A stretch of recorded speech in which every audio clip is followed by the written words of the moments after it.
வெறுமையான பாத்திரம் நான் வெறுத்து தள்ளாமலே. ஜெபம் கேளும் நல்ல பிதாவே. ஆமென். உட்காரலாம். ஆண்டவர் கொடுக்கிற செய்தி என்ன என்பதை தேவ பாதத்திலே உட்கார்ந்து நான் ஆராய்ச்சி செய்து அவரை கேட்டபோது ஆண்டவர் ஒரு வார்த்தை மாத்திரம்தான் எனக்கு காண்பித்தார். உயிர்த்தெழுதல். The important message on resurrection. அதை குறித்து இன்றைக்கும் நாளைக்கும் நாளை மறுநாளும் உங்களுக்கு தெரிந்ததும் தெரியாதமான அநேக உண்மைகளை வேதத்திலிருந்து காண்பிக்கும்படியாக தேவன் என்னோடு கூட இடைப்பட்டார். நன்றாய் கவனிங்கள். The resurrection, உயிர்த்தெழுதலை குறித்த தெளிவு அநேக கிறிஸ்துவின் விசுவாசிகளுக்கும் கூடத்தானும் இல்லை என்பதை நான் அறிந்திருக்கிறேன். ஆண்டவர் மரணத்தில் இருந்து எழுந்தார் என்கிற காரியம் நமக்கு தெரிந்தது என்றாலும், ஈஸ்டர் பண்டிகையை நாம் கொண்டாடுகிறவர்கள் என்றாலும், ஆனால் கிறிஸ்துமஸ்க்கு கொடுக்கிற முக்கியத்துவம் உயிர்த்தெழுந்த அந்த பண்டிகைக்கு நாம் கொடுப்பது இல்லை. ஆனால் கொண்டாடப்பட வேண்டியது ஈஸ்டர் தான் அதிகமாக கொண்டாடப்பட்டிருக்க வேண்டும். ஆனால் என்ன காரணத்தினாலோ கிறிஸ்துமஸுக்கு நாம் அத்தனை முக்கியத்துவம், விசேஷ பாடல்கள், பவனி அதையெல்லாம் வைத்திருக்கிறோம். வீடு வீடாக சென்று பாடல்களை பாடுகிறோம், புத்தாடை வாங்குகிறோம், பலகாரங்கள் பண்ணி மற்றவர்களுக்கு கொடுக்கிறோம். ஆக கிறிஸ்துமஸ் என்று சொன்னாலே ஒரு குதூகலம் சபைகளிலேயும் நாட்டிலேயும் உண்டாகிறதை நீங்களும் நானும் கவனித்து வருகிறோம். துபாயில கூட அங்கே கிறிஸ்தவர்கள் இருக்கிறார்கள் என்பதை செப்டம்பர் மாதத்திலேயே அவர்கள் தன்னுடைய கடையை அலங்கரித்து விடுகிறார்கள். அமெரிக்காவில் போனால் அநேக வீடுகளிலே இப்பொழுது நட்சத்திரங்கள் தொங்க விடப்பட்டு விடும். நன்றாய் கவனிங்க. Why? புதிய ஏற்பாட்டிலே சபைகளிலே கிறிஸ்துமஸை கொண்டாடினதாக வேதத்திலே இல்லை.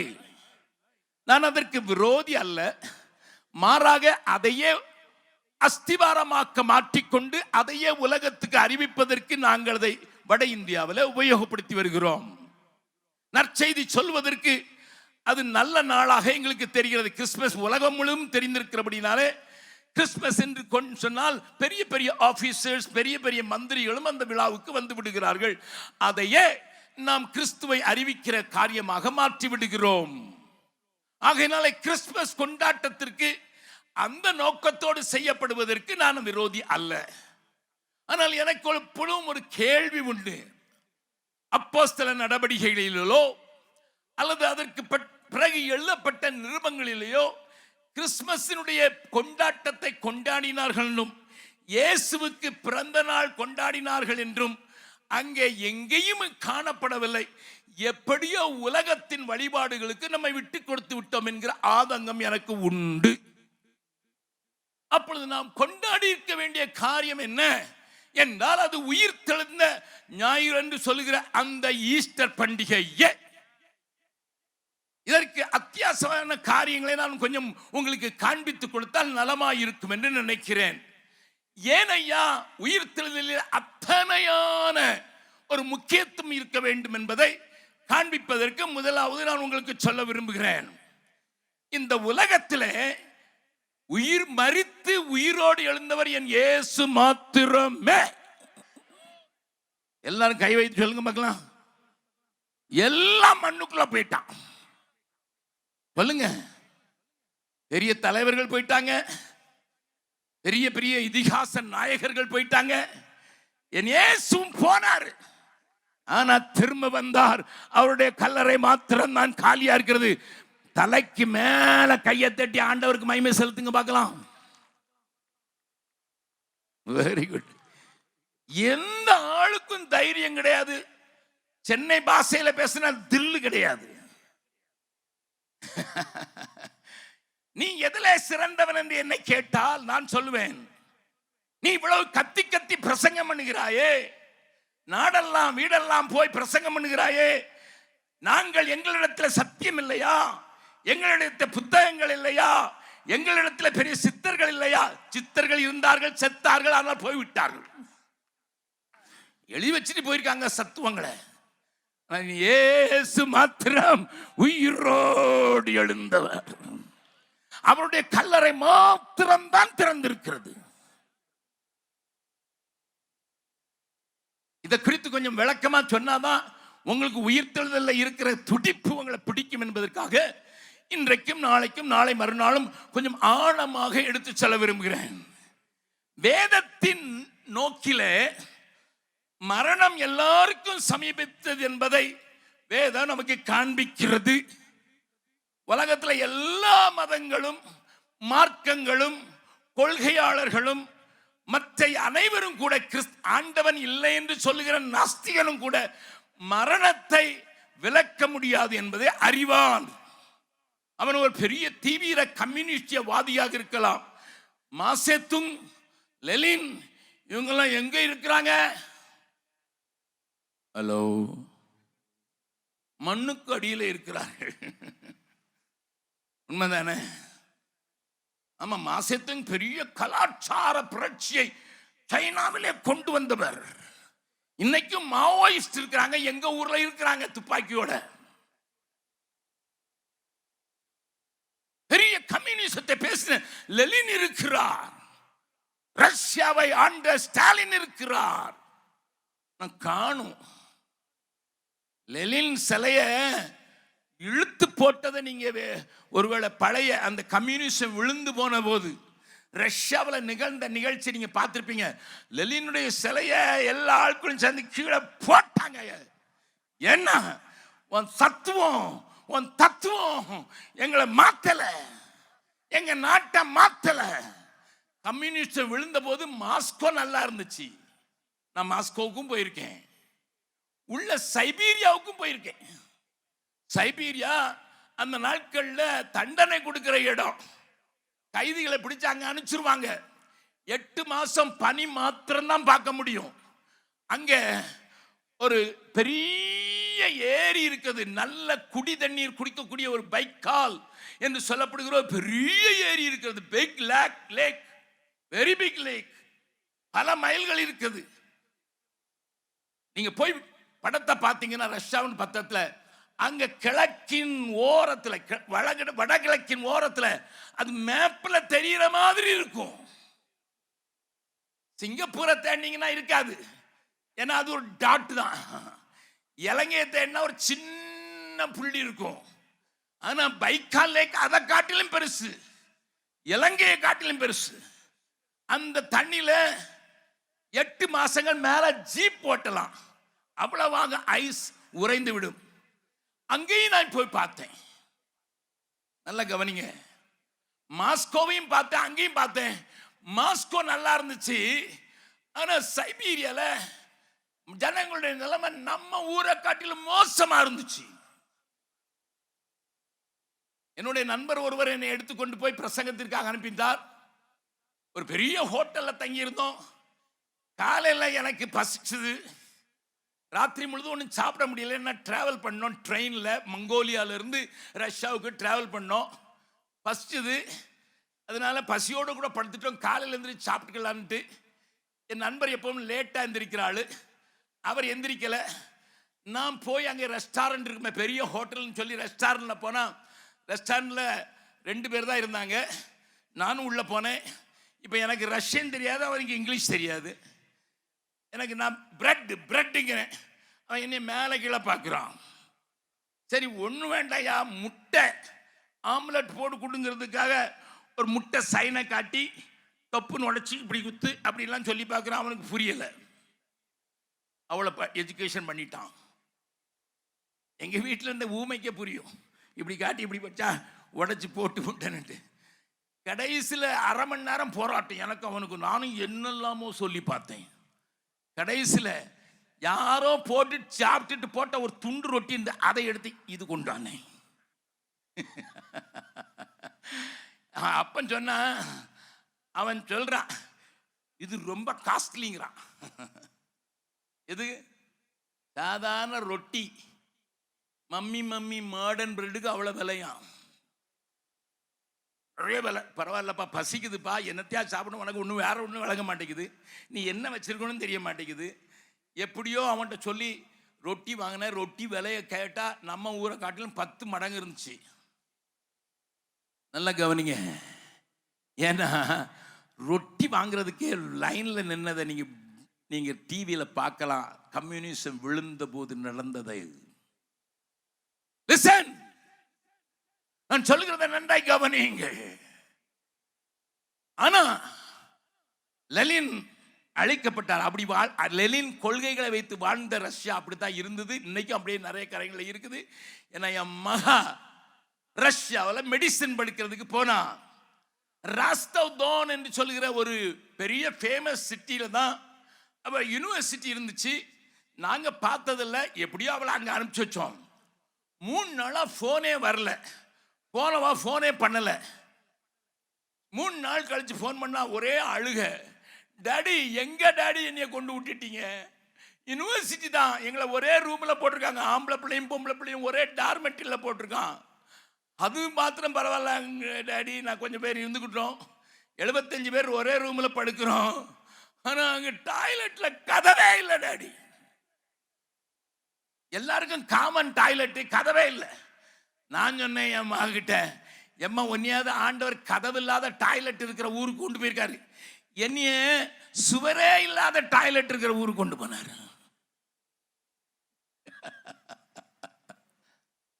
அவங்க போங்க டேடி, நீங்க இப்படிதான் இருப்பீங்க, நீங்க நம்பினாலும் சரி. நான் 2 வாரம் கழிச்சு அவருக்கு மகள் போன் பண்ணி எப்படிமா இருக்கேன்னா, 15 நாளா நான் டாய்லெட் பக்கமே போகல டாடிங்கிறான். நான் வேணா நம்பர் கொடுக்குறேன், அவ வெள்ளூர்ல தான் படிச்சுக்கிட்டு இருக்கா, கேளுங்க. பக்கத்துல கையை பிடிச்சுங்க. கம்யூனிசம், மாவோ கொள்கைகள் எல்லாம் மண்ணுக்குள்ள போயிடுச்சு. இயேசு மாத்திரம் உயிரோடு இருக்கிறா. எல்லாரும் சார்ந்து கையை வயத்தி உயிரோடு எழுந்தவரேங்கிற அந்த கவியை மாத்திரம் பாடலாமா? உயிரோடு எழுந்தவரே உம்மை ஆராதனை செய்கிறோம், ஜீவனின் ஆதி. கரங்களை அசைத்து உற்சாகமாக உம்மை ஆராதனை செய்கிறோம், உயிரோடு எழுந்தவாறே உம்மை ஆராதனை செய்கிறோம், ஜீவனின் அதிபதியே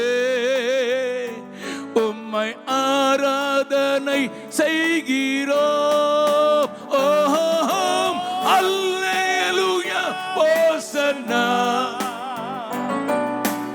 அல்லேலூயா ஓசன்னா,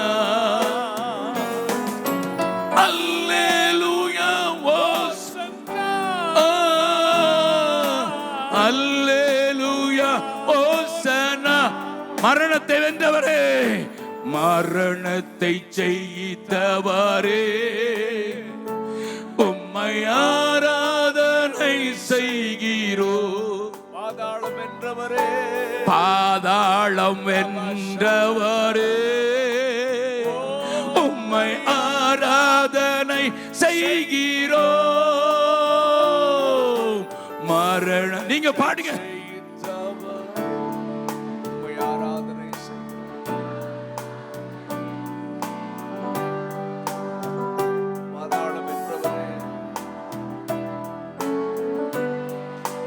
ஆராதனை செய்கிறோம்.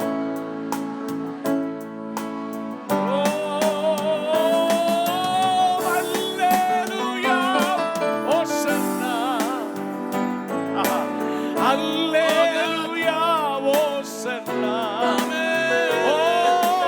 அல்லேலூயா ஓசன்னா, அல்லேலூயா ஓசன்னா. நல்லா கவனிங்க. அதனால்தான் பவுல் அப்போஸ்தலன் எழுதுகிறார் 1 கொரிந்தியர் 15வது அதிகாரம் 17வது வசனம், கிறிஸ்து எழுந்திராவிட்டால் விசுவாசம் வீணாயிருக்கும். உங்கள் விசுவாசம் வீணாயிருக்கும். நீங்கள் இன்னும் உங்கள் பாவங்களில் இருப்பீர்கள். மறுபடியும் ஒரு தடவை வாசித்திரலாம். கிறிஸ்து எழுந்திராவிட்டால் உங்கள் விசுவாசம் வீணாயிருக்கும். நீங்கள் இன்னமும் உங்கள் பாவங்களில் இருப்பீர்கள். இதையா ஆணி வேறு உன் கிறிஸ்தவ வாழ்க்கைக்கு. நல்லா கவனிங்க. அதனால தான் இயேசு அழகாக சொன்னார். என்ன சொன்னார்? லாசர் என்கிற அவருடைய சிநேகிதன் ஒருவன், மார்த்தாள் மரியாள் என்பவருடைய சகோதரன், பெத்தானியா என்கிற ஊரிலே குடியிருந்தவர்கள் செய்தி சொல்லி அனுப்புகிறார்கள் இயேசுவிடத்திலே, லாசரு வியாதியாயிருக்கிறான் என்று. அதை கேட்டபோது அவர் இன்னமும் தாமதித்தார் என்று வேதம் சொல்லுகிறது. 4 நாட்கள் கழித்து இயேசு பெத்தானியாவுக்கு வரும்போது அவர்களை பார்த்து சொன்ன ஒரு வார்த்தையை வாசிக்கலாம். யோவான் எழுதின சுவிசேஷம் 11வது அதிகாரம். தெளிவாக ஆண்டவர் சொல்லுகிறதை புரிந்து கொள்ளும்படியாக கேட்கிறேன். யோவான் எழுதின சுவிசேஷம் 11வது அதிகாரம். ஆண்டவர் சொல்லுகிற வார்த்தை சீஷர்களுக்கு அவர் சொன்ன வார்த்தையை பாருங்கள். 11வது வசனத்தை வாசிக்கலாம். இவைகளை அவர் சொல்லிய பின்பு, இவைகளை இயேசு சொல்லிய பின்பு அவர்களை நோக்கி நம்முடைய சிநேகிதனாகிய லாசரு நித்திரை அடைந்திருக்கிறார், நான் அவரை எழுப்ப போகிறேன் என்றார். அடுத்த வசனத்தை வாசிங்க. அதற்கு அவருடைய சீஷர்கள், ஆண்டவரே, நித்திரை அடைந்திருந்தால் சுகமடைவான் என்றார்கள். நல்லா கவனிங்க. மரித்து போனவனை இயேசு பார்க்கும்போது அவனை நித்திரை அடைந்தவன் என்று சொல்கிறார். ஹலோ, இயேசுவை நேசித்தவன் அல்லவா? மரிச்சு போயிட்டான். நீங்க தொடர்ந்து வாசிங்கன்னா சொல்ல, இல்லப்பா நான் சொல்றத மரம் மண்டைகளா நீங்க புரிய மாட்டீங்களா? 3 வருஷம் ட்ரைனிங் கொடுத்து என்னடா கற்றுக்கொள்றீங்க? 3 வருஷம் கூட வச்சு உங்களுக்கு நான் என்ன சொன்னாலும் புரிய மாட்டேங்கிறீங்க. புளித்த மாவை குறித்து எச்சரிக்கையாருங்கன்று உபதேசத்தை சொன்னா உனக்கு ரொட்டி தாண்டா ஞாபகம் வருது. அப்பங்களை எடுத்து வராததுனால வேற ஃப்ரீக்வன்சியில் இருக்கீங்கடா. பக்கத்தில் உட்காந்துங்க. நிறைய கிறிஸ்தவங்க இப்படித்தான். ஆண்டவர் சொல்றதெல்லாம் இவனுக்கு வேற மாதிரி தான் தெரியும். சிலர் தரிசனம் கொண்டேங்கிறான். என்ன கண்டான்னு எனக்கு தெரியல. என்ன தரிசனம்ப்பா கண்ட? ஸ்டான்லி பிரதர் ஒரு இன்டர்வியூல சொல்லிக்க, நிறைய தண்ணி குடிச்சிருவேன், அது இப்போ சொப்பனமா வரும். நம்ம ஊர்ல சொல்லுவாங்க நிறைய பருப்பு சாப்பிட்டா சொப்பனமா வரும். என்ன தரிசனம்? நல்லா கவனிங்க. ஆண்டவர் சொன்னதா சீஷர்கள் புரியல. 3 வருஷம் ட்ரைனிங் கொடுத்துட்டாரு. இறுதியில் நடக்கிற காரியம், எப்ப செத்து போயிட்டான்டா வாங்கடா.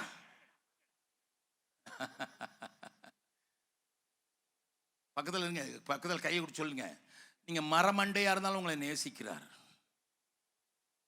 யாரோ ஃபர்ஸ்ட் மார்க் வாங்கினவங்க சொல்றாங்க, நாங்க என்ன மரமண்டை? ஏசு சொன்னது விளங்கலன்னு நீ மரமண்டை தான்.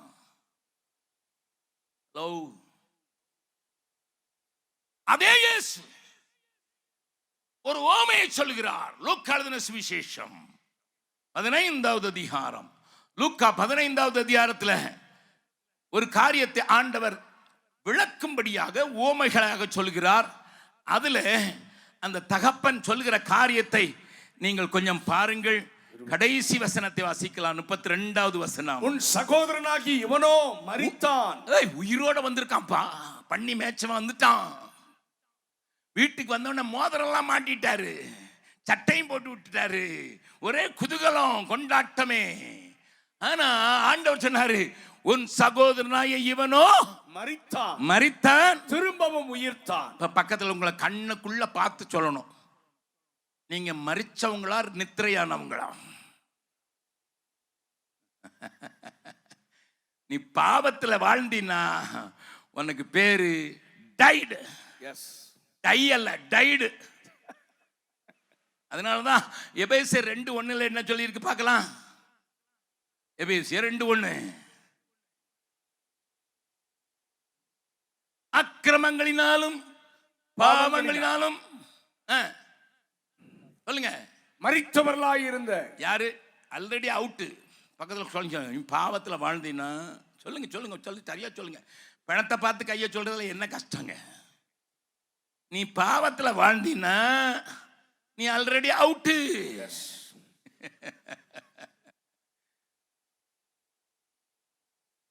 அக்கிரமங்களினாலும் பாவங்களினாலும் மரித்தவர்களாய் இருந்த உங்களை உயிர்ப்பித்தார். வேத வசனம் எவ்வளவு அழகா காட்டுது. அப்ப வேதம் கிறிஸ்துவுக்குள் நித்திரை அடைந்தவர்கள் தான் என்று சொல்லுகிறது. நீ கிறிஸ்துவுக்குள்ள வந்துட்டீன்னா நீ உயிரோடு எழுந்துட்டாய். உனக்குள்ள ஜீவன் வந்து விட்டது. நீ கிறிஸ்து இல்லாம வந்தா நீ நடைபெணம் தான். நீ பிரதம மந்திரியா இருந்தாலும், முக்கிய மந்திரியா இருந்தாலும், வீட்டு மந்திரியா இருந்தாலும், காட்டு மந்திரியா இருந்தாலும், நீ கிறிஸ்துவுக்குள்ள என் வேதம் சொல்கிறது. ஒரு வசனத்தை வாசிடலாம். நான் சொல்றதெல்லாம் வேதத்தில் தான் இருக்குது. 1 யோவான் 5:12 வாசிங்க பார்க்கலாம். 1 யோவான் 5:12. குமாரனை உடையவன், குமாரனாகிய இயேசு கிறிஸ்துவை உடையவன், ஜீவனை உடையவன், ஜீவனை உடையவன். தேவனுடைய குமாரன் இல்லாதவன், தேவனுடைய குமாரன் இல்லாதவன், ஜீவன் இல்லாதவன். விளங்குதா எதுக்கு ஐயா சுவிசேஷம் சொல்றோம்? என் சத்தத்தை தூரத்துல கேட்டு பஜார்ல நின்று என்ன பேசுறான்னு கேட்டு ஒட்டு கேட்க வந்திருக்கிறாயா? உனக்கும் சொல்றேன். என் தேவன் சொல்லுகிறான். ஆமென். வானத்தின் பூமி உண்டாக்கினவரும் மரித்தோரிலிருந்து எழுந்தவருமாய என் ஆண்டவராகிய இயேசு சொல்லுகிறார். அவரை உடையவர்கள் மாத்திரம்தான் ஜீவனை உடையவர்கள். அவரை இல்லாதவர்கள் ஜீவன் இல்லாத நடைபிணம். என் ஆண்டவரை இல்லாதவன் நடைபிணமே. நம்புறவங்க மாத்திரம் ஒரு அல்லையே சொல்லுங்க. பயமா இருந்தா சொல்ல வேண்டாம். வசனத்தை தானே சொல்றேன்னா. அதனால்தான் உயிர்த்தெழுதலின் வார்த்தையை அன்றைக்கு சீஷர்கள் முழங்கினார்கள். நான் வர சொல்ல சொல்ல உங்களுக்கு விளங்கும். ஏன்னா இயேசு உயிர்த்தெழுந்தார் என்பதுதான் அவங்களுக்கு டேஞ்சரான வார்த்தையா இருந்தது. அன்னைக்கு இருந்த கவர்மெண்ட்டுக்கு இயேசு உயிர்த்தெழுந்தார்னு சொன்ன வார்த்தை தான் அன்றைக்கு இருந்த ஆசாரியர்களுக்கு பெரிய அணுகுண்டு வச்ச மாதிரி இருந்தது. இயேசு உயிரோடு இருக்கிறார்ங்கிறதா அண்ணா காய்பாவுக்கும் பெரிய அக்னியை பத்த வச்சது. இன்றைக்கு சபை இந்த இயேசு உயிர் தெழுந்ததை பறைசாற்றுமானால் இந்த தேசம் அலறித்தாக ஆகும், அசைந்துதான் ஆகும். நான் நம்புகிறேன். உயிரோடு எழுந்திருக்கிறவர் என் ஆண்டவர் ஒருவர் மாத்திரம்தான். இந்த வார்த்தை ரிசரக்ஷன் என்கிற வார்த்தையை நீங்க பழைய ஏற்பாட்டில் தேடினா கிடைக்காது. ஒரு வார்த்தை கூட இல்லையா? வேதம் சுமக்கிற வேத ஞானிகளே, வேதக்காரர்களே கேளுங்கள். பழைய ஏற்பாட்டில் உயிர்த்தெழுதல்ங்கிற வார்த்தையை தேடி தேடி பார்த்தீங்கன்னா ஆயுசு முடிஞ்சாலும் நீ கண்டுபிடிக்கவே முடியாது. அது புதிய ஏற்பாட்டின் புதிய செய்தி, நித்திய ஜீவனை நமக்கு தருகிறதற்காகவே. எதுக்கு தெரியுமா? இயேசுவினுடைய அற்புதங்களை நாம் சொல்கிறோம். வாசிக்கலாம். யோவான் எழுதின சுவிசேஷம் 20வது அதிகாரம். யோவான் எழுதின சுவிசேஷம் 20வது அதிகாரத்தில் யோவான் என்ன தெளிவாக எழுதியிருக்கிறார் பாருங்கள். வாசிக்கலாம். 31வது வசனம். இயேசு தேவனுடைய குமாரனாகிய கிறிஸ்து என்று, இயேசு தேவனுடைய குமாரனாகிய கிறிஸ்து என்று நீங்கள் விசுவாசிக்கும்படியாக, நீங்கள் விசுவாசிக்கும்படியாகவும், விசுவாசித்து அவருடைய நாமத்தினாலே, அவருடைய நாமத்தினாலே நித்திய ஜீவனை அடையும்படியாக, நித்திய ஜீவனை அடையும்படியாகவும் இவைகள் எழுதப்பட்டிருக்கிறது. இந்த வேதம் எதுக்கு எழுதப்பட்டிருக்கு? ஒவ்வொரு மாசம் வாக்குத்தத்தம் பார்த்து அதையே சுத்தி வர்றதுக்கு இல்ல. மாசம் ஒரு வாக்கு தத்துவம், வாரத்துக்கு வாக்கு தத்துவம், அதுக்கு ஒரு வருஷத்துக்கு வாக்கு தத்துவம், அதுக்கு ஒரு டெய்லி வாக்கு தத்துவம். இது இருந்தா போதும்னுட்டு வாழ வச்சுட்டோங்க. It is not written. மறுபடியும் வாசிக்கலாம். தேவனுடைய குமாரனாகிய இயேசு தேவனுடைய குமாரனாகிய கிறிஸ்து என்று நீங்கள் விசுவாசிக்கும்படியாக, நீங்கள் விசுவாசிக்கும்படியாகவும், விசுவாசித்து அவருடைய நாமத்தினாலே நித்திய ஜீவனை அடையும்படியாக, நித்திய ஜீவனை அடையும்படியாக இவைகள் எழுதப்பட்டிருக்கிறது. நம்புற மாத்திரம் அந்த மைதானம் அசைற மாதிரி ஒரு அல்லலியோ சொல்லுங்க பார்க்கலாம். உங்க ஊர் பஜாருக்கே இப்ப குற்றாலத்துக்கே போலியே. நல்ல அல்லையிலே சொல்லுங்க பார்க்கலாம். நமக்கு பெரிய செய்தியை கையில வச்சிருக்கோம், நம்ம எதுக்கே பயப்படணும்?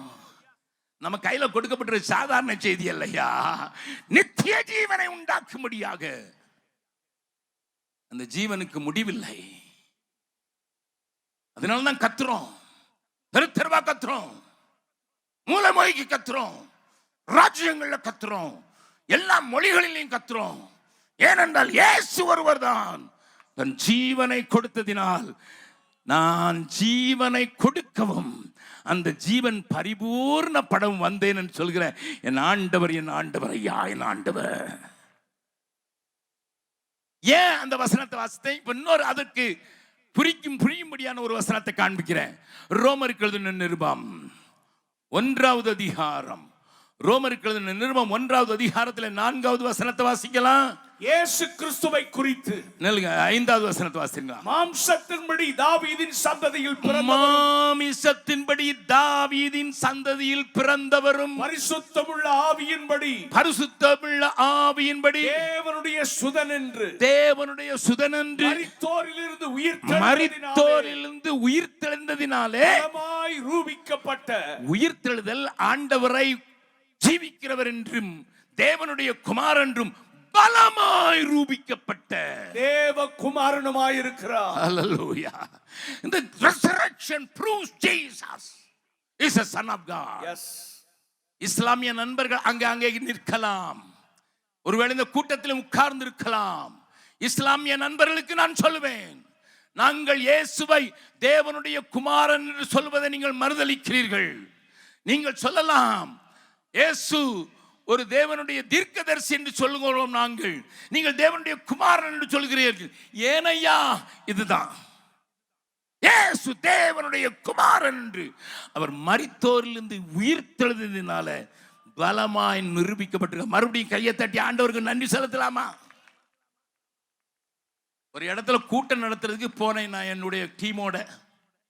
எந்த பக்கம் ஸ்டேஜ் போடணும் அப்படின்னுட்டு நான் பார்க்க போயிருந்தேன்.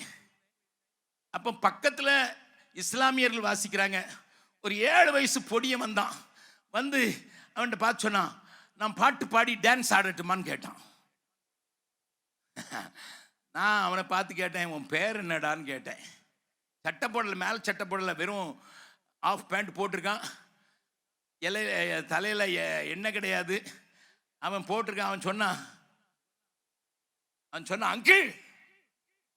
நான் அவன்கிட்ட பேர் தான் கேட்டேன். அவன் சொன்னான், நீங்க இயேசு கிறிஸ்துவ தீர்க்கதரிசின்னு சொல்றீங்க. அவன் என்கிட்ட தியாலஜி பேச ஆரம்பிச்சான். அந்த சமாரிய பெண்ணின் ஆவி. தண்ணி தாருனா தருவேன், தரமாட்டேன்னு சொல்லணும். யூதனா இருக்கு, அடேப்பா ஜாதிக்கு போயிட்டான்.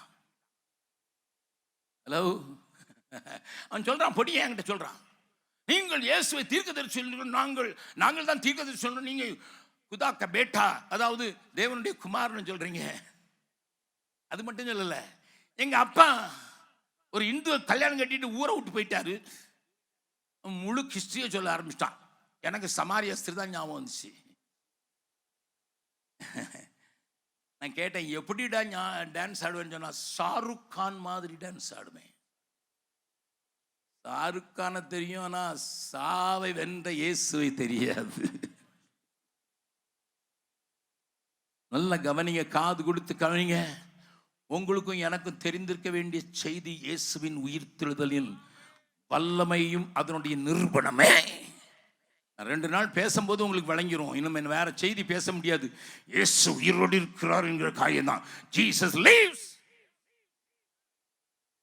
நல்ல கவனிங்க. அதனால தான் இயேசு உயிரோடு எழுந்த உடனே ஒரு காரியம் நடந்தது. திருப்பங்கள் பார்க்கலாம், மத்தேயு எழுதின சுவிசேஷம் 28வது அதிகாரம்.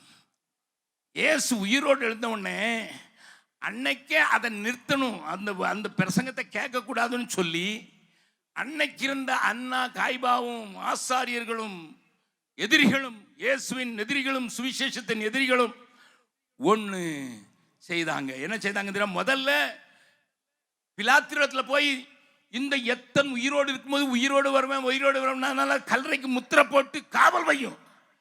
பிலாத்து பார்த்தான், இவனுங்க நம்மளை வம்புலே மாட்டி விடுறாள். சிலுவையில் அறைன்னு சொன்னா உங்க பாடுன்னு சொல்லிட்டேன், கனியையும் கழுவிட்டேன், மறுபடியும் வந்து நிற்கிறீங்களா, போங்கடா உங்ககிட்ட தான் சேவகர்கள் உண்டு, உங்ககிட்ட தான் சோல்ஜர்ஸ் உண்டு, நீங்களே பார்த்துக்கொள்ளுங்கன்னு போய் பெரிய முத்திரையை போட்டு அதில் காவலர்களை நிறுத்தி வச்சாங்க. ஏன்னா ஏற்று உயிர் தெழுதக்கூடாதுன்னு அவங்களுக்கு அவ்வளோ வைராக்கியம். ஏன்னா உயிரோடு எழுந்துனா இவனுடைய அவ்வளோ உபதேசம் அவுட்டு, இவனுடைய வாழ்க்கை மாறிடும். உயிரோடு எழுந்தார் என்கிற செய்தி நித்திய ஜீவனை காட்டிவிடும். இன்னைக்கு அதான் நடக்குது. இயேசு உயிரோடு இருக்கிறான்னு சொல்லக்கூடாதுங்கிறதுனால தான் கூட்டங்களுக்கு தடை விதிக்கிறார்கள். நான் வட இந்தியாவில் வாழ்றவன், 53 வருஷமா மிஷினரியா இருக்கிறேன். நாங்க துப்பாக்கிகள் எல்லாம் பார்க்கிறவங்க தான், பெரிய பெரிய மிரட்டல்களை பார்த்தவர்கள். என்ன இயேசு உயிரோடு இருக்கிறன்னு நாங்க சொல்ல முடியாதுல்ல. என்ன எங்க சாமி ஒண்ணும் உயிரோடு இல்லைல்ல. ஹலோ, இந்த செய்தி அன்னைக்கே இயேசு உயிர்த்தெழுது முன்னாலே சீல் பண்ணு, முத்திரை போடு, சோல்ஜர்ஸ் நிறுத்திட்டாங்க. அவங்க என்னத்தை பாருங்க, வாசிக்கலாம். 11வது வசனம் 28வது வசனத்துல இருந்து, அவர்கள் போகையில், அந்த ஸ்திரீகள் போகையில் காவல் சேவகர்களில்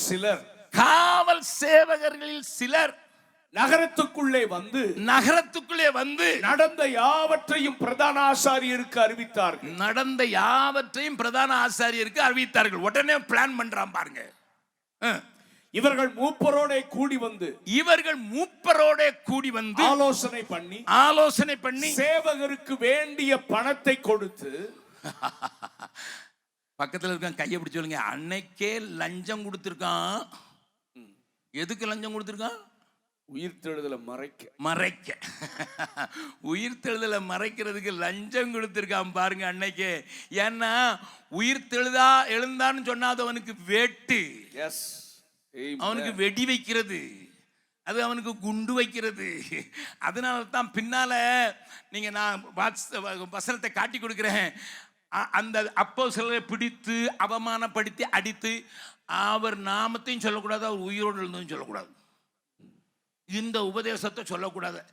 அவர்களோ புறப்பட்டு போய் எருசலேம் எங்கிலும் அவருடைய சுவிசேஷத்தை அறிவித்தார்கள். அது ஏன்னா இயேசுவோடு நடந்துட்டா தைரியம் வந்துடும்.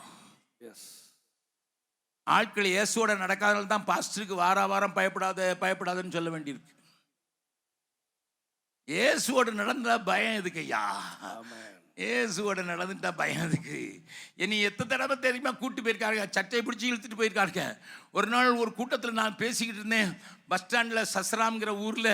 சட்டையை பிடிச்சிட்டு 2 பேர் இழுத்துட்டு போனான். போயிட்டு உன் தலை நாளைக்கு இருக்காதுன்னு சொன்னான். கூட்டத்தில் ஒருத்தர் கேட்டார், எதுக்கு உங்கள் தலையை கேட்குறான், தமிழ்நாட்டு ஆள் தலையை?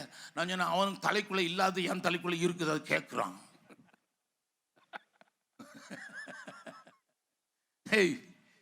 இந்த வசனம் சொல்லக்கூடாது, இந்த வார்த்தை வெளியிடக்கூடாது. இயேசு உயிரோடு இருக்கிறாருங்கிற வார்த்தை வெளியிடக்கூடாது. லஞ்சம் கொடுத்து வாசிங்க தொடர்ந்து. பண்ணுகையில் நான் அவனுக்கு பொய் வேற சொல்லி கொடுக்குறான். யார் சொல்லி கொடுக்குறது தெரியுமா? பிரதான ஆச்சாரியர் போப்பு. பக்கத்தில் சொல்லுங்க, போப்பு கூட சொல்லி கொடுப்பாரு. சொல்லுங்க ஐயா, வசனத்தில் அன்னைக்கு அவர் தான் போப்பு, இன்னைக்கு வேற போப்பு இருக்கட்டும். அன்னைக்கு அவர் தான் போப்பு. பக்கத்தில் இருக்க கண்ணை பார்த்து சொல்லுங்க, போப்பு கூட சொல்லுவாரு போய் சொல்லு. ஹலோ, அன்றைய போப்பை சொல்றேன், இன்றைக்கு போப்பை சொல்ல, அன்றைய போப்பை சொல்றேன். My dear people of God, the today's Christianity failed. Yes. I tell you to declare the resurrection of Jesus. Yes. அவங்க என்ன சொல்லி கொடுத்தாங்களா? நாங்கள் நித்திரை பண்ணுகையில் அவனுடைய சீஷர்கள் ராத்திரியிலே வந்து அவனை களவாய் கொண்டு போய் விட்டார்கள் என்று சொல்லுங்கள். ஆமா, சொல்லுங்கள், நாங்க காசு கொடுத்துறோம். அடுத்த வசனம், இது தேசாதிபதிக்கு கேள்வியானால் நாங்க பாத்துக்கிடுறோம், நாங்கள் அவரை சம்மதப்படுத்தி உங்களை தப்புவிப்போம். ஆமா, அது மினிஸ்டர் இருக்கிறார், எங்களுக்கு உங்களை தப்புவிப்போம். அவர்கள் பணத்தை வாங்கி கொண்டு தங்களுக்கு போதிக்கப்பட்டபடியே செய்தார்கள். போதும், இந்த பேச்சு யூதருக்குள்ளே இந்நாள் வரைக்கும் பிரசித்தமாயிருக்கிறது. எதை மறைக்கணும்? உயிர்த்தெழுதலை.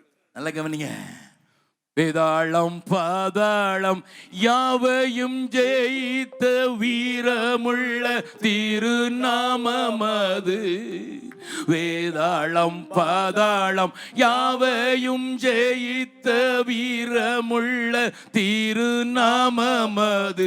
நாமும் வென்றிடுவோம் இந்த நாமத்திலே, நாமும் வென்றிடுவோம் இந்த நாமத்திலே.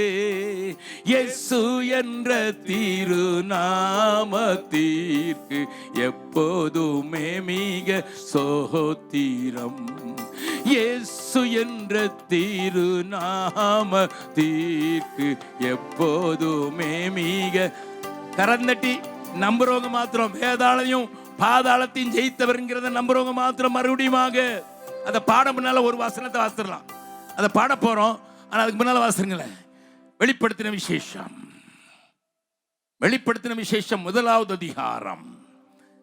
இங்கே இயேசுவின் மார்பிலே சாய்ந்து கொண்டு இறுதி ராபோஜனம் எடுத்த யோவான் கண்ட தரிசனத்தை எழுதுகிறார். நல்லா கவனிங்க, உங்க மனக்கண்கள் அந்த பிக்சரை கொண்டு வாங்க. இயேசு கிறிஸ்துவின் மார்பில சாய்ந்து கொண்டு நாங்கள் பார்த்ததும் நாங்கள் கேட்டதும் நாங்கள் தொட்டதுமான ஜீவ வார்த்தை என்று தன்னுடைய நிருபத்தின் 1வது வசனத்தில் எழுதின அந்த யோவான் இப்பொழுது பத்மு தீவிலே அடைக்கப்பட்டிருக்கிறான். லிசன், பத்மு தீவிலே அடைக்கப்பட்டிருக்கிற அந்த யோவான், அவனை குறித்து சில குறிப்புகள் நீங்கள் படித்திருக்கலாம். மற்ற சீசர்களை இரத்த சாட்சிகளாக கொன்று விட்டார்கள், ஒவ்வொருவருக்கும் ஒவ்வொரு தேசத்திலே. ஆனால் யோவானை அப்படியாக கொதிக்கிற எண்ணெயில் இருக்கிற அந்த கொப்பரையிலே போட்டார்கள். அவன் அங்கே எழுந்து தேவன் அன்பாவே இருக்கிறார் என்று பிரசங்கம் பண்ணினான். கொல்ல முடியாதனால பத்முங்கிற தீவில் 92 வயதான அந்த யோவானை கல்லுடைக்க போட்டாங்க ரோம அரசாங்கம். வார்த்தைகளை கவனியுங்கள்.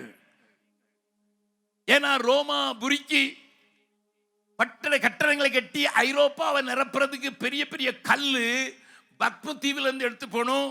ஒரு கைதி இன்னொரு கைதியை பார்க்க கூடாத இடத்துல தொட்டுன்னுட்டு பகல்ல பயங்கர வெயில் அடிக்கும், ராத்திரி பயங்கர குளிர் அடிக்கும், அதுல விட்டு அவனை கல்லுடைக்க வச்சிருந்தாங்க. பத்மு தீவில் இருந்த அவனுக்கு தன்னை காண்பித்தவனை வருங்காலங்களை குறித்து பேச வேண்டும் என்கிற ஆண்டவராகிய இயேசு அவனுடைய கண்களை திறந்து தன்னை காட்சி அளிக்கிறதற்காக தன்னை குறித்து சொல்லுகிற ஒரு முதல் வார்த்தையை பாருங்கள், வாசிக்கலாம். 1வது அதிகாரம் 18வது வசனம். வெளிப்படுத்தல். மரித்தேன் ஆனாலும் இதோ சதா காலங்களிலும் உயிரோடு இருக்கிறேன். ஆமென், ஆமென். நான் மரணத்திற்கும் பாதாளத்திற்கும் உரிய திறவுகோல்களை உடையவராய் இருக்கிறேன். பக்கத்தில் இருக்க கேளுங்க. மார்பில இருந்தவனுக்கே சொல்லுங்க, மார்பில இருந்தவனுக்கே நான் உயிரோடு இருக்கிறேன்னு சொல்றதுதான். கஷ்டத்துல இருந்தவனுக்கே, பிரச்சனையில இருந்தவனுக்கே, உபத்திரவங்கள்ல இருந்தவனுக்கே, பாடுகளில இருந்தவனுக்கே, கைதியா இருந்தவனுக்கே உற்சாகம் ஊட்டியக்கூடிய செய்தி என்னது தெரியுமா? உயிர்த்தெழுதல். நான் சதா காலங்களிலும் உயிரோடு இருக்கிறேன். கரங்களை மறுபடியும் தலைக்கு மேலா தட்டி. எதுக்கு தலைக்கு மேல தட்ட சொல்றேன் தெரியுமா? தலைவர்களுக்கு தட்டும் போது கீழே தட்டுங்க, அது கீழே போற கேஸ். என் ஆண்டவர் மாத்திரம் தான் உயிரோடு இருந்தவர். ஆகையினால ஹல்லேலூயா. இப்ப பாடலாமா? வேதாளம் பாதாளம் யாவையும் ஜெயித்த வீரமுள்ள திரு நாமமது. வேதாளம் பாதாளம் யாவையும் ஜெயித்த வீரமுள்ள திரு நாமமது.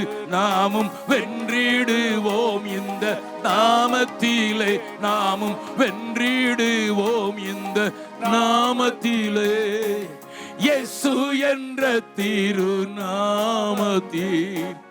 எப்போதுமே மிக ஸ்தோத்திரம். ஐயா, அந்த மரித்து உயிர் தெழுந்த ஆண்டவர் தான் அவனை பார்த்து சொல்கிறார். ஹல்லேலூயா. யோவான் 10:10 எல்லாருக்கும் தெரிந்திருக்கும், ஆனாலும் வாசிக்கலாம். யோவான் எழுதின சுவிசேஷம் 10வது அதிகாரம் 10வது வசனத்தை வாசித்து நான் முடிக்கிறேன். இன்றைக்கு நாளைக்கு இதே செய்தியை தொடர்கிறேன். திருடன் திருடவும் திருடன் திருடவும் கொல்லவும் கொல்லவும் அழிக்கவும் வருகிறானே என்று அழிக்கவும் வருகிறானே அன்றி வேறொன்றுக்கும் வரான். திருடனாகிய சாத்தான் உன் சொத்துக்களை, உன் சுகத்தை, உன்னுடைய பிள்ளைகளை, உன்னுடைய சமாதானத்தை, உன்னுடைய சௌக்கியத்தை, உன்னுடைய நல்ல ஆரோக்கியத்தை திருடவும் கொல்லவும் அழிக்கவும் வருகிறானே என்று வேறொன்றுக்கும் வரான். என் ஆண்டவராகிய இயேசு உயிர்த்தெழுந்த ஆண்டவர் சொல்கிறார், நானோ அவைகளுக்கு ஜீவன் உண்டாகும், அவைகளுக்கு ஜீவன் உண்டாகும், அது பரிபூரணப்படவும் வந்தேன். My Jesus offers you life. Yes. My Jesus offers you abundant life. என் இயேசு இந்த உலகத்தில் வந்தபோது ஏழை மனு உருவை எடுத்து வந்தார் என்று என் சத்தியம் சொல்கிறது. உன்னை தேடி உனக்கு ஜீவன் தருவதற்கு தன் ஜீவனை கொடுத்தவரை தள்ளிவிடுவாயோ? நீ பிறந்ததினால் ஒரு நாமினல் கிறிஸ்டியனாக வாழ்ந்து கொண்டிருக்கலாம். ஏதோ அம்மா அப்பா போனார்கள் நானும் போகிறேன் என்று சொல்கிற ஒரு கிறிஸ்தவ வாழ்க்கை ஏனோ தானோ என்று வாழ்ந்து கொண்டிருக்கலாம். உனக்கு மற்றவர்கள் விசுவாசிகள் என்று பெயரிட்டிருக்கலாம். ஆனால் நான் மறுபடியும் ஞாபகப்படுத்த விரும்புகிறேன், குமாரன் இல்லாதவன் ஜீவன் இல்லாதவன். இந்த நேரத்திலையும் கூட ஆண்டவர் உன்னை பார்த்து கஞ்சி கேட்கிறார், என்னை ஏற்றுக்கொள். உன்னுடைய பாவங்களை அறிக்கையிட்டு நான் உனக்காக செய்து முடித்திருக்கிற காரியத்தை உள்ளான மனதோடு கூட ஏற்றுக்கொள். அதை வாயினால அறிக்கை செய்துவிடு. ஏழை மனு உருவை எடுத்த இயேசுராஜன் உன் அண்டை நிற்கிறார். ஏற்றுக்கொள்ளவரை தள்ளாதே, ஏற்றுக்கொள்ளவரை தள்ளாதே. ஏழை மனு உருவை எடுத்த இயேசுராஜன் உன் அண்டை நிற்கிறார். ஏற்றுக்கொள்ளவரை தள்ளாதே, ஏற்றுக்கொள்ளவரை தள்ளாதே. கைகளில் கால்களில் ஆணிகள் கடவ, கடுமுள் மூடி பொன் சிரசில் சூடிட, கந்தையும் நிந்தையும் வேதனையும் சகித்தார், சொந்தமான இரத்தம் சிந்தினார் உனக்கா. கனிவுடன் உன்னை அழைக்கிறாரே, கனிவுடன் உன்னை அழைக்கிறாரே. ஏழை மனு உருவை எடுத்த இயேசுராஜன் உன் அண்டை நிற்கிறார். ஏற்றுக்கொள்ளவரை தள்ளாதே, ஏற்றுக்கொள்ளவரை தள்ளாதே. இன்னமும் தாமதம் உனக்கேன் மகனே, இன்ப இயேசுவண்டை எழுந்து வாராயோ. இந்த உலகம் தர கூட சமாதானத்தை இன்று உனக்கு தர காத்து நிற்கிறாரே. அண்ணல் இயேசுவை அழைக்கிறாரே, அண்ணல் இயேசுவை அழைக்கிறாரே. ஏழை மனு உருவை எடுத்த இயேசுராஜன் உன் அண்டை நிற்கிறார். ஏற்றுக்கொள்ளவரை தள்ளாதே,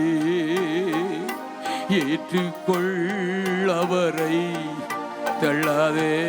எல்லாருடைய கண்கள் மூடி இருக்க, யாரும் மற்றவர்களை பார்க்க வேண்டாம். தம்பி, தங்கச்சிமா, என் அருமை மகளே, என் சகோதரா சகோதரியே, உன் வாழ்க்கையில் ரட்சிப்பின் சந்தோஷம் என்பதை ஒன்று நீ அனுபவியாமல் இருப்பாய் என்றால், ஏதோ தலைமுறையாக கிறிஸ்தவனாய் இருக்கிறேன் என்பதனால் நான் கோயிலுக்கு போகிறேன், மற்றவர்கள் ஏதோ மதம் என்று சொல்கிறார், நானும் கிறிஸ்தவ மதத்தில் இருக்கிறேன் சொன்னால், இந்த ராத்திரி வேளையில் தேவனோடு கூட இருந்து நான் உனக்கு ஜீவன் தரவும், அந்த ஜீவன் பரிபூர்ணம் வந்தேன் என்று ஏக்கத்தோடு நிற்க,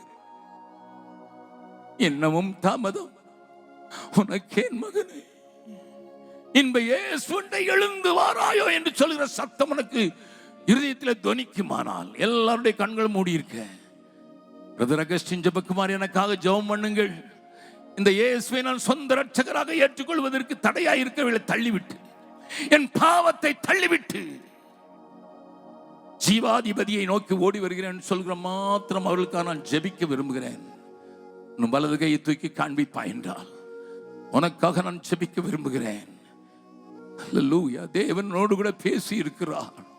நான் பாட்டு பாடுவேங்க, கொயர்ல இருந்தேங்க, நானும் இருந்தேங்க, நான் அப்படிப்பட்ட குடும்பத்தில் தான் வளர்ந்தேங்க. ஆனா ஒரு நாள் இயேசு வந்து என் முன்னதாக நின்று என்னை ஏற்றுக்கொள் என்று சொன்ன போதுதான் எனக்கு விளங்கிற்று, எனக்காக விலைக்கிரயம் கொடுத்தவர் கெஞ்சுகிறார். வாழ்க்கை அர்ப்பணித்தேன். இன்றைக்கு 59 ஆண்டுகள் ஆகிறது. இவர் என்னை கைவிட்டதும் இல்லை, என்னை விட்டு விலகினதும் இல்லை. கை தூக்கினவர்கள் தைரியமாக, மற்றவர்கள் யாரும் கண்ணை திறந்து பார்க்க கூடாது, அப்படியே எழுந்து நில்லும்படியாய் கேட்கிறேன். நேரம் முடிகிறது, ஆனாலும் ஒரு சின்ன ஜெபத்தை உங்களுக்காக செய்ய விரும்புகிறேன். எனக்கு இயேசு பூர்ணமாக வேண்டும், ரட்சிப்பின் சந்தோஷம் எனக்கு வேண்டும், எனக்கு ஜீவன் வேண்டும், எனக்கு ஜீவன் வேண்டும். சாரா பிகாதுர் ஷபிராகாதனா, இயேசு இல்லாத வாழ்க்கை எனக்கு வேண்டாம். நான் தைரியமாக சொல்ல வேண்டும், உயிரோடு எழுந்தவர் என் உள்ளத்தில் வாழ்கிறார். 2 கரங்களை உயர்த்தி எழுந்து நிற்கிறவர்கள், 2வது கவியை பாடப் போகிறோம். அந்த பாடலுடைய 2வது கவியை பாடப் போகிறோம். ஏழை மனு உருவெடுத்தவனை கேட்டதினால அவர் தலையை சாய்க்க ஒரு ஸ்தலமும் இல்லை, அன்று தாகத்தை தீர்க்க ஒரு பானமும் இல்லை, ஆறுதல் சொல்லவோ அங்கே ஒருவர் இல்லை, அருமை இரட்சகர் தொங்குகிறார் தனியே. அந்த பாடுகள் உன்னை மீட்கவே, அந்த பாடுகள் உன்னை மீட்கவே, ஏழை மனு உருவை எடுத்த இயேசுராஜன் உன் அண்டை நிற்கிறார். ஏற்றுக்கொள், அவரை தள்ளாது, ஏற்றுக்கொள், அவரை தள்ளாது. கரங்களை கூப்பி நான் ஜெபிக்கும் போது இதயத்தின் ஆழத்திலிருந்து நீங்கள் சொல்லுங்க, ஆண்டவரே நான் பாவிதான், ஆனாலும் நீர் மாசற்ற ரத்தம் சிந்தினீர் அல்லவா, பிளவிண்ட மலையாய் இடத்துல ஓடி வருகிறேன், என்னை கழுவி உம்முடைய பிள்ளையாக்கி எனக்கு அந்த பாவ மன்னிப்பின் சந்தோஷத்தை தருவீராக. உயிரோடு எழுந்தவர் என்னோடு நடக்கிறார், எனக்குள்ள இருக்கிறார் என்கிற தைரியத்தோடு நான் இங்கே இருந்து போகட்டும் என்று வல்ல பிதாவே, வாக்கு மாறாதவரே, உம்முடைய வார்த்தையின்படி அவர்கள் உமக்கு செவி கொடுத்திருக்கிறார்கள். கதவை தட்டுகிறவரே, திறந்தால் வருவேன் என்று சொல்கிறவரே, அவர்களோடு போஜனம் பண்ணுவது மாத்திரமல்ல, அவளை சிங்காசனத்துக்கு உரியவர்களாக மாற்றி விடுவீராக.